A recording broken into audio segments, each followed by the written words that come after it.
Hi, everyone. Welcome in. Ava here. I am the Impact Marketing Manager and Regenerative Community Manager at Kripalu. Hi, Rosemary. We are so excited to be kicking off a brand new series of IG Lives here at Kripalu to celebrate and get to know some of the incredible new programs and presenters that we have coming up this fall and beyond. Our programmers have been working incredibly hard on adding a wonderful new slate of programs, and so we thought, why not spend some time with these incredible new presenters, getting to know them and helping our audience get to know the magic of the work that they are bringing to campus as well. So I'll be kicking it off today. I'm speaking with Lauren Ohayon, and then tomorrow my colleague Jess Dorvaj will be speaking with Robin Eucalis. And then on Thursday, we have Isette Rose and Kiana Reeves, who'll be mashing it up. And then on Friday, Rosemary Traumer and Christy Sullivan. So a really nice mix of programmers and a really nice mix of presenters. So yeah, I'm going to add Lauren in now and we'll get going.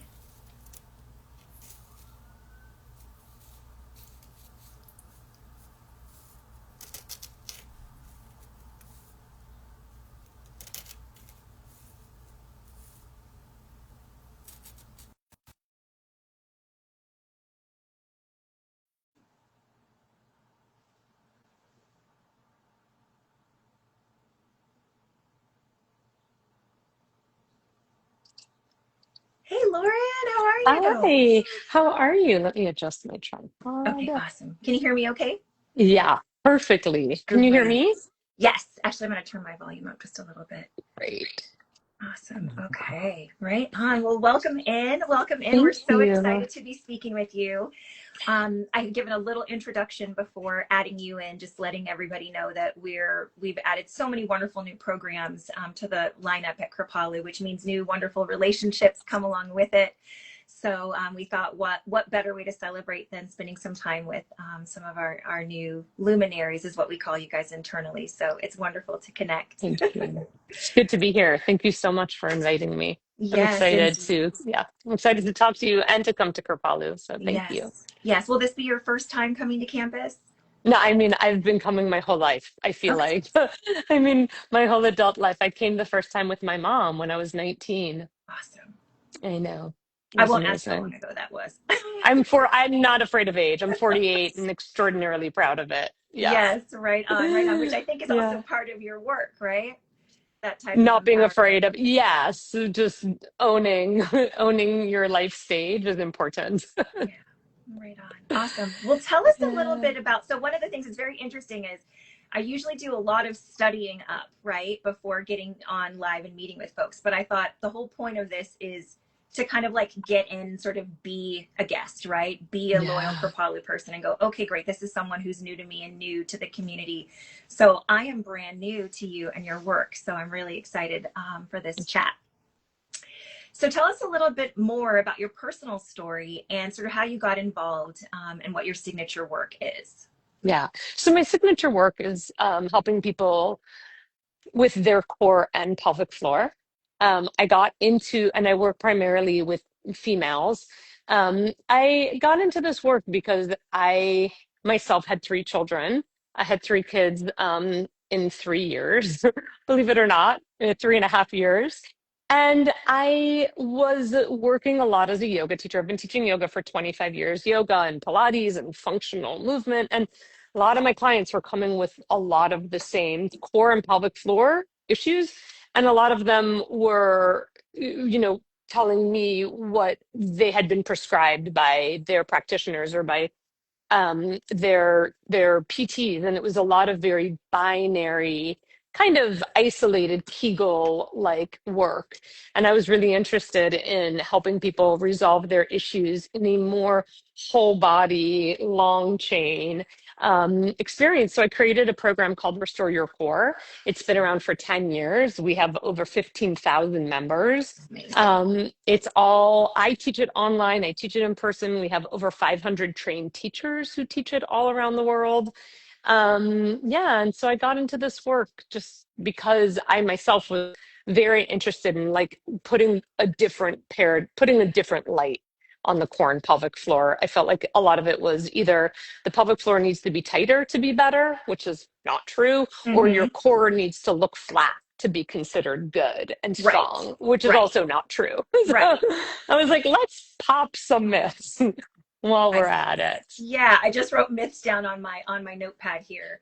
Yeah. What about the pelvic floor and core is important for folks maybe they haven't had children or just sort of like the general Yeah. need, right, to understand this part of the body and how to really have it be healthy? Yeah, it's a good question. I mean, I think if we start to see our bodies as one big long conduit, that's always in reaction to movement and force and load and management, right? Our body is always kind of dealing with pressure, internal pressure, external pressure, movement is pressure.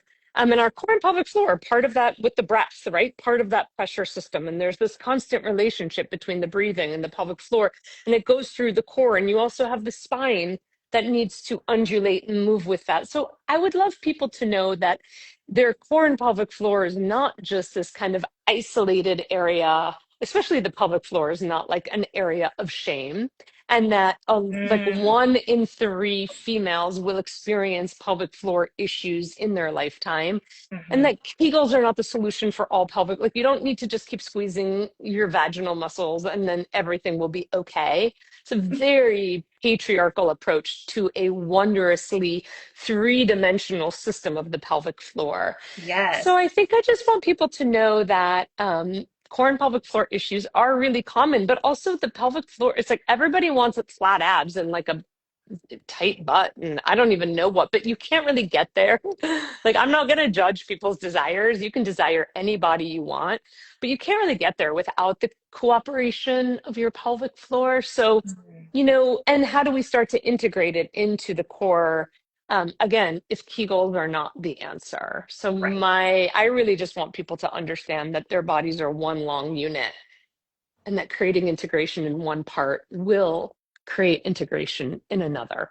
Yes. It's interesting because when you say it like that, in holistically, right, without isolating it, then it makes it just part of like taking care of yourself, right? To take Yeah, care of that the same way you would yeah, take care of that's right. another part of your body, right? So it doesn't even necessarily need to That's mean, right. oh, there's an issue, right? For Yeah, me to want to improve or understand, this part of my body, right? Because everything is all connected. So I love the way that you yeah. phrased that.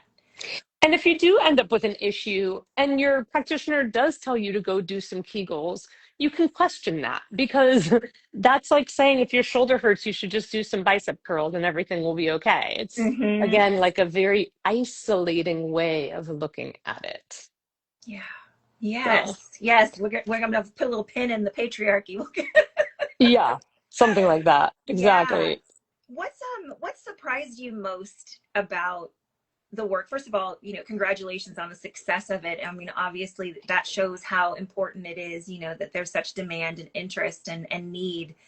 Um, what surprised you most about getting into this work? Kind of where you are now versus where you started? With like actually like about the work itself or about working with people? Would I think you? either. Yeah. Yeah. I mean, I think that it's interesting that our sense of self-worth is very much tied to our how much we know about our bodies and how in control of our bodies we feel and how an injury to the core and pelvic floor can make you feel so disconnected from your body and it can very much affect your sense of self-worth. And so there's like really like your place, the space you occupy in the world and how you feel about yourself and ultimately your safety that's very much tied to how you are or are not addressing an injury. And I think that when it comes to core and pelvic floor, there's just still so much shame around the injuries. And Mm, what I love to work with and what continues to surprise me is just how badly people feel about themselves when they have an injury in their core and pelvic floor. And I work with a lot of yoga and Pilates teachers, people who are deeply working on their body who feel very let down by their body. And mm, so it's what interests me is like the connection, like the connection out into your space in the world, like how you feel as a human on this planet, not just how you function in your body, but how yeah. good you feel about yourself. Yeah. And there is so much we can do performative, all the rituals and the cold plunging and the saunaing and all of that to like eat more protein. And especially us, especially women. Now I'm talking not about females, but like women are very much at the receiving end of all of this health advice right now about what to Hmm. eat and the rituals we should be doing and the amount we should be sleeping and the way we should be tracking. But there's not a lot of conversation about like the connection we could be fostering with our injuries and our bodies and just like a deeper place of feeling at peace and at home in our systems, even in the face of change, injury, aging, and all of that. And that's what I'm really curious about. Yeah. So many of us have been made to feel like we have to constantly perform Mm. and click the right boxes. Yeah. And I really, yes. And so That. yeah, and it's interesting. I work so much with people one on one, and that's the narrative I'm hearing all the time. Yeah. What I wasn't going to talk about the program, but now I feel like I'm really curious what's going to happen the weekend that you're with us, the 7th to the 9th Yeah, of November. The numbers are yeah, amazing. Like I said, people are so excited to have you on campus. I'm Um, excited too.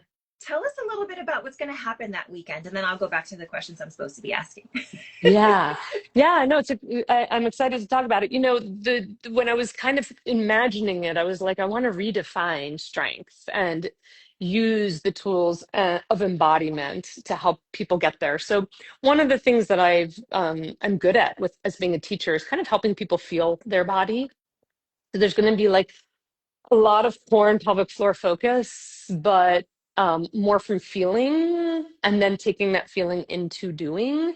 Um, and just kind of exploring what it means to feel safe and grounded in your body, which can help create strength. And there will be a blend. A lot of the work I do is physical. We're doing mobility, we're doing exercises, we're lengthening and reaching and and stretching and expanding and condensing and yielding. We're not just lying on our back, like thinking about things. There's a lot of movement. But within that movement, there's like the attention we can bring to what we're doing. And Hmm. yeah, I just taught like a class the other day. I was in Toronto visiting one of my friends, and so I threw up a class, and it was great. And a lot of the feedback I got afterward, people saying it was the first time I just felt like I didn't have to perform. I could just Mm. be in my body without feeling the need to like make it pretty, make it perfect, make it straight, make it look good, get the alignment right. So a lot of what we're doing is like there's a lot of specificity. Let's do this and feel that, and some cueing, but then how do we let go of that into trust? Hmm. That's where like the strength piece is. So it will be much more around the core and pelvic floor and feeling our core and pelvic floor in relation to each other and in relation to the whole body, but Yes. also letting go of the need to be perfect and to perform. Yes. Thank you. Thank you. I'm excited. I'm like, I don't know yet really what I'm going to do, but I'm excited. Yes. Many things emerge at Kripalu. That is, we are certainly in an emergent environment. Wow. This just sounds, it just, the embodiment of it, and, how what you said about the surprising element, how people are really, maybe they're coming for something that's in the body, but it's so related to how you're showing up in the world. And, Yes, like, it's just incredibly important, to work on it that. is. It can be very destabilizing to have a pelvic floor injury. Sometimes pelvic floor injuries are really extensive, like your uterus is suddenly at your vaginal entry. Yeah. So that's a big deal for people. They feel incredibly confused and let down, and it affects their relationship to their children, their partners, their friends, Yeah. other women around them. It's like imposter. You feel like an imposter has taken over your body. And if you can learn to reframe that, because so much of what the fitness world will do is be like, oh yeah, well, look at how you stand. Well, obviously you have prolapse, your calves are tight. Well, of course you have a prolapse. You've been wearing bad pants your whole life. I think there's a lot of shaming and blaming of Hmm. women and around, and I use the word women because I do really mean like the cultural, the concept of women. Hmm. What women face. And I think that there's a lot of shaming and blaming when injuries arise. Yeah. And so I like to help people really reframe, yeah, like where, like that it's, yeah, it really destabilizes you, injuries, Yeah. especially in your pelvic floor. Yes. Yes. Okay, let's get back to these questions. Yeah. So give us a teacher who's influenced who you are today. So I was really heavily influenced by Leslie Kaminoff and Amy Matthews.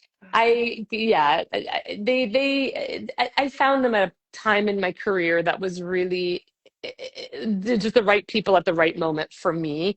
I was about 10 years into teaching yoga and right on the heels of having three babies or one and pregnant with my second. And I just spent years with them. I was just always at their studio in New York City, and they really affected my all of this. Like they really just brought about so much acceptance and a different way of thinking about the body. I have to really credit them with a Yeah. lot. Oh, okay. I know Leslie and Amy really well, so Oh, it's you exciting to. do? They're Yes, so yeah. special. That's wonderful. I love Um, them both. yeah, was that at the Breathing Project? Yes. Yay! Yes. I know. Before they I love closed it. old Yeah. school NYC yoga. Just like makes my heart go. Maybe we were there at the same time. I was We there like probably were. 2006, 2007, 2008. Yeah, It's 10 years ago now. I think. Well, I think it was longer ago Maybe. I'm thinking of when I had my daughter was 2006, 19 years ago. now. Yeah, yeah. It's Yeah. it's it's yes. I'll get. Oh, again, I have to stay on track, but it's Yes. longer ago than I wish sometimes it is. Oh, yes, I know. But yeah, really powerful work that Leslie and Amy have done. So thank you. We always Very love to. We much. spent some time actually this morning at in one of our staff meetings talking about lineage and just Mm, sort of understanding where the knowledge has originated and how it's being passed on and reimagined and made to fit the times and the needs of today. yeah, But we definitely love to shout out our teachers and where some of the inspiration came from. for sure. They deserve a lot of shout out. Indeed. So you're a regular at Kripalu. Mom brought you for the first time, which we love. So what do you love most about Kripalu? Ooh, this is a good question. One of the things that surprised me most was that when I would go for a presenter, so I've been there for like Eric Schiffman a bunch of times. Please bring him back. Angela Farmer and a bunch of others. And always I would then go and take a class with one of your like, scheduled classes that happened in the in between time. Loved, loved, like always mind blown. There was a teacher there named Randall Williams. Do you remember him? Do you know who I'm I talking don't, but about? I'm going to write it down. Oh, he was magical. He was an amazing teacher. And I just remember I'd go for like Eric, but then be excited to take a class with Randall. The ecstatic dance classes that used to take place in the shadow brick room, I think it was. It was always just like, it wasn't just that the presenters who came were amazing. It was that all the other things happening. And one of the things I love to think about in this world is that we are alone together Mm, or together alone. And when I'm at Kripalu, I really feel like I'm alone together. I feel like I'm on my journey, but it's intersecting with all these other intentional people who are doing it's like when you go to watch the sunrise and there's like I live in Miami, so there's like other people on the beach at 5 a.m. showing up for the same moment in right. time, but we don't know each other. We're all alone, but we're all together. Palu does a beautiful job at kind of, I think, fostering that kind of energy and the silent breakfasts. And there's just a lot of intentional, I feel like it's intentional and thoughtful. And then also you just always meet someone interesting and surprising. Yeah. It's a Yep. cool Totally. place. Yeah, you bring up so many of the wonderful things, about Kripalu, the R&R schedule, which is retreat Yeah, and that's a good renewal that you're speaking about, so you're going to come and you're going to get Lauren and all of her magic that she's going to pour, but also, the Kripalu grounds and the nourishing meals. And we've got yoga and different types of workshops and meditation classes happening from 6:30 in the morning until I think 8:30 at night most days. Yoga dance is still happening. We have a noon class every day. Yes, that was And it. so yoga dance is still blowing people's minds. And yeah, the sense of, you being able to do you, but also the sense of community that's there is very real. And we have so many people who are just amazed at how you can arrive on a Friday and leave on a Sunday and have made, you know, Totally. Totally. found a One of the tribe. women I met, one of the women I met at Eric, a bunch of times we were there together. We just kind of became Facebook friends. And she even wrote to me the other day now on Instagram. She's like, I wish I was coming because over the years, it's been years. And we always just, know each other just from Kripalu. That was it. Yeah. But just this beautiful connection. Yep. So So nice. good. So It good. When is the last time you is. were on campus? Don't ask me that. So I think it was around, I want to say maybe 2012. No, sometime before, because 2012, we went on like a big trip around the world with we backpacked around India for a year with our children when they were Wow. babies. And then we basically came back to New York and left New York. And I have not been back, I think, since I moved out of New York 10 years ago. So it's been a while. And Yeah. every year I do look and I'm like, is this the year I'm coming back?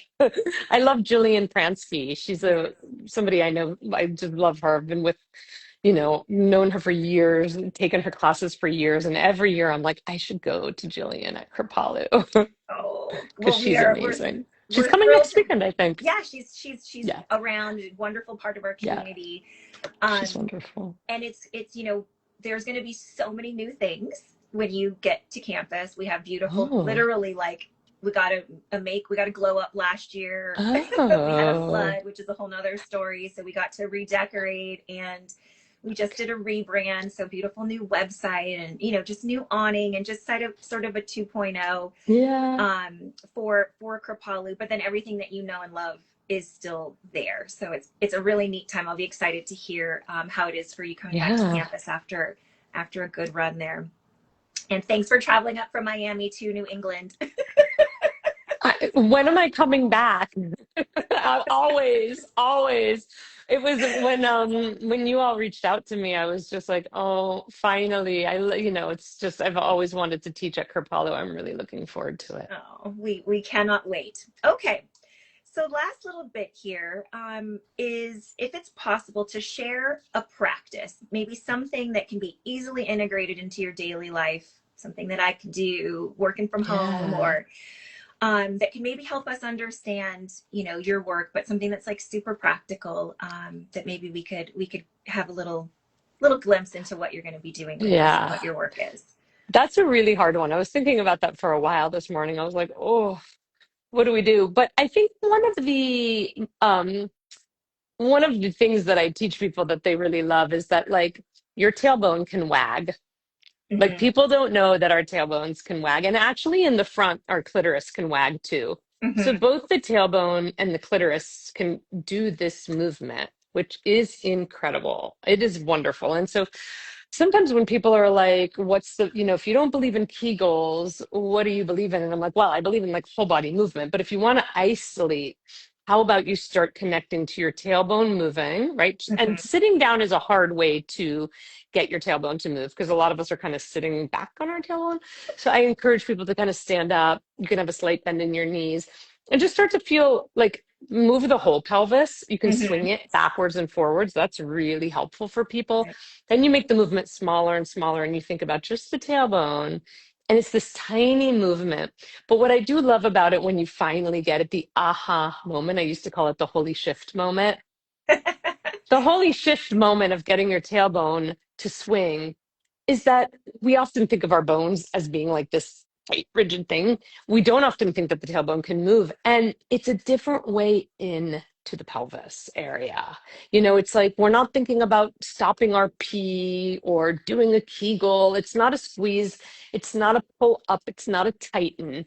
It's literally a swing. And babies and humans and mammals like to be swung. Like it's Mm-hmm. one of the earliest things that happens to us is swinging. So if you can think about your tailbone swinging, and it might take a while to connect to it, again, like move your pelvis, move everything, then see if you can quiet it down and just feel your tailbone doing it. The slower you move, maybe the better.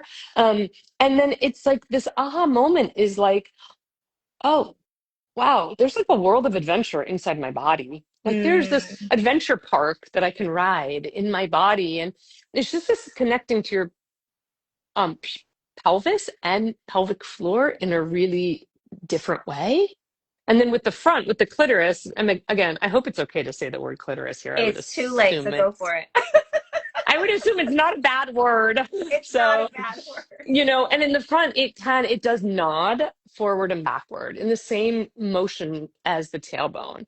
And just beginning to feel like, can I move my clitoris backward and forward? And it's either, if it's a no, it's interesting to sit in, because that no is not a permanent no. And so it's interesting to just be like, well, let's see how I can turn that no into a maybe and into a yes. And how can I be curious? Like, oh my God, she said my clitoris can wag. Like, how do I start to facilitate that movement? Because again, we're so used to just squeezing our pelvic floor. And we're so used to being told that our pelvic floor is a good one when it's tight. So Right. now it's not about like, well, we don't care how tight your pelvic floor is. Can you get the front and the back just nodding and wagging? And see where that takes you. Just explore where that takes you. I'm obsessed. Tell me I look forward to the feedback on that. There it is, folks. You can wag your clitoris and your tailbone. That's right. Listen to Ava. Oh, She knows best. Lauren, thank you so much for the Thank you. passion you bring to your work, for being part of the Kripalu community. Tell mom we said hello. She Um, wanted to come.